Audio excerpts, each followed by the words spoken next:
Hollywood Undead is my all-time favorite band. Even with their ups and downs, they remain an amazing band with an amazing range of music. You can't really put them into one genre, but today on our show we are not covering Hollywood Undead, but rather two of the artists that are related to Hollywood Undead.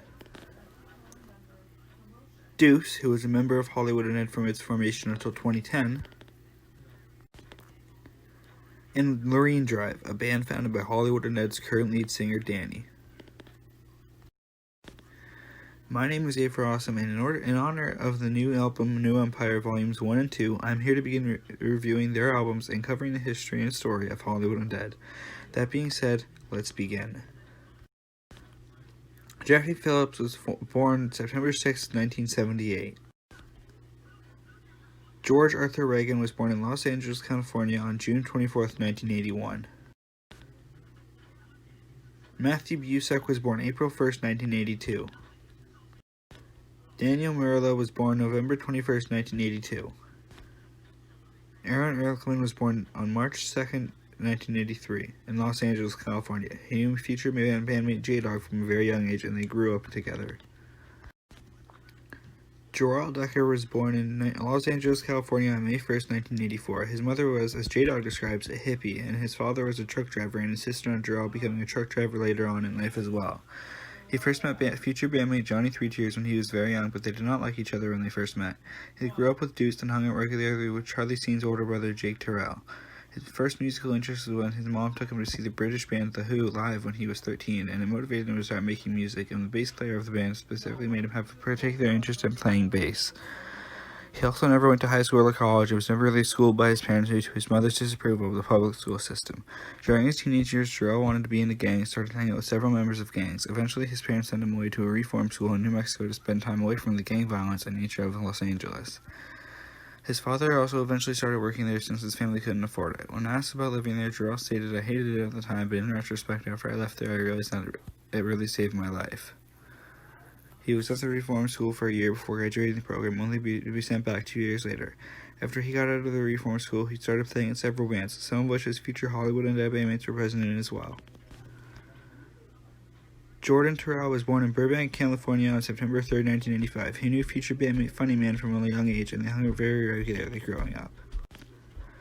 Dylan Alvarez was born on April 11, 1986. In 2002, in a land known as Victorville, California, some kids in their garages decided to make a band. These kids were friends since junior high. They were singer and bassist Daniel Murrilo, guitarist Stephen Fisher, and guitarist Justin Smith.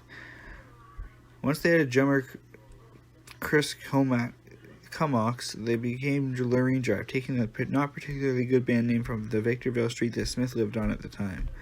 Taking on an extensive touring schedule, Lorene Drive self-released their debut EP 7 in Super Pursuit mode in 2003 before having it reissued by the Top Notch label in 2004. Some of the songs from the EP released on their album Romantic Wealth, and I can't find them on YouTube, so I won't be reviewing them. Track 1, 12 Watts of a Lesson Well Learned. This song doesn't feel like anything I've heard before. Well, it kinda does. It sounds like My Darkest Days, but with screaming. But Lorene Drive did come before My Darkest Days, so I think this is better for sure. Track 2, To Her Taste. This song is more like it. It's only 2 minutes and 45 seconds, but it's pretty much just 2 minutes of Danny straight up killing it with his screams. Oh yeah, Danny can scream, by the way. Track 3, Shh.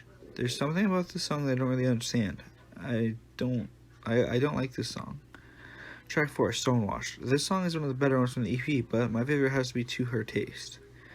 The following year, Lorene Drive signed with the Santa Barbara-based indie record company Lobster Records, which released Romantic Wealth in the summer of 2005.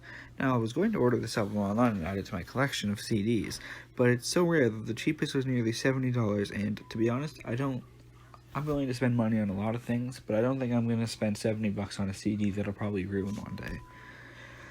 Track 1, God Knows I Love You Kid. This song is a little too boy bandish for me, to be honest, with the Girl I Love You stuff. Once again, the screaming is on point, though. Track 2, Let It Go. Let It Go is Lorene Drive's most popular song, but I don't know why. It just sounds like every other song to me. Track 3, So Easy. I don't understand this song either. It feels like it is about how easy things used to be when it comes to getting along with someone, but that also doesn't sound right. Track 4, Kiss Won't Make This Better.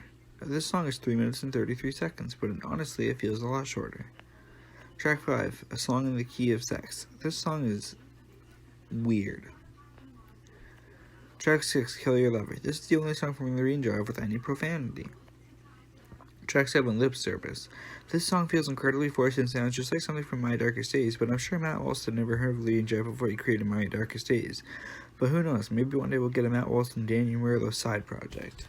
Doubt it, but that would be cool to see two of the quote-unquote new guys make a project. Track 8, Chains of Occupancy. I honestly have no opinion on this song. It sounds the same as all the others, but it was the first Lorene Drive song I heard. Track 9, Some Kind of Love. This song is completely ridiculous and is literally a boy band with screaming. The Girls once said the Hollywood Undead is like Beastie Boys with screaming. Well, if Hollywood Undead are Beastie Boys with screaming, Lorene Drive is Backstreet Boys with screaming. Track 10, For the Rest of Us. This song is the Lorene Drive song that I really like, other than Out Alive. Anyway, moving on to Deuce and his debut EP, the Aron EP. Deuce began creating rock-based music under his birth name of Aron early in 2005. In 2005, he released 4 tracks, Franny, Surface Air, and Breaking Through, and Sometimes, from his first EP called the Aron EP on Broad Jam, an internet sharing site for opinions and ratings where he gained little recognition. He released 3 other tracks after that.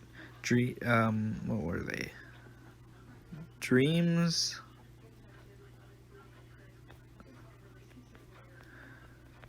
Far Away, and Fallen Stone. So yeah. Track 1, Dreams. Dreams shows a soft side of Deuce that we will never see again after this EP.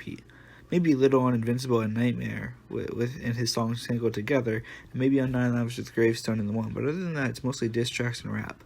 But other than those tracks, he's a screaming trash talking rapper with good rhymes and a good sound. I think I prefer the rapper side of Deuce though, as I wasn't even sure this was the same Deuce when I heard this EP for the first time. Track 2, Surface Air. Surface Air feels like another version of Dreams. In fact, personally, I see no difference lyrically. Track 3, Breaking Through. This song reminds me of Young by Hollywood Undead. Ironic considering Deuce is part of that song. Track 4, Franny. Another softer song. So far it's been very soft, but it's a good effort from a young kid who is trying his best. Track 5, Sometimes. We get a hip-hop sounding beat at the beginning before the guitars kick in and we finally get rock. I like the song, but there isn't much to say about it. Track 6, Far Away. I love the screams on this track, and the themes of running away encapsulate my feelings whenever I choose to listen to this song. Track 7, Fallen Stone. Fallen Stone closes out the EP, or at least it does for me on my iTunes. Yes, I took these songs from YouTube and downloaded them to iTunes, mostly because they aren't on Spotify or any CDs or any form of anything.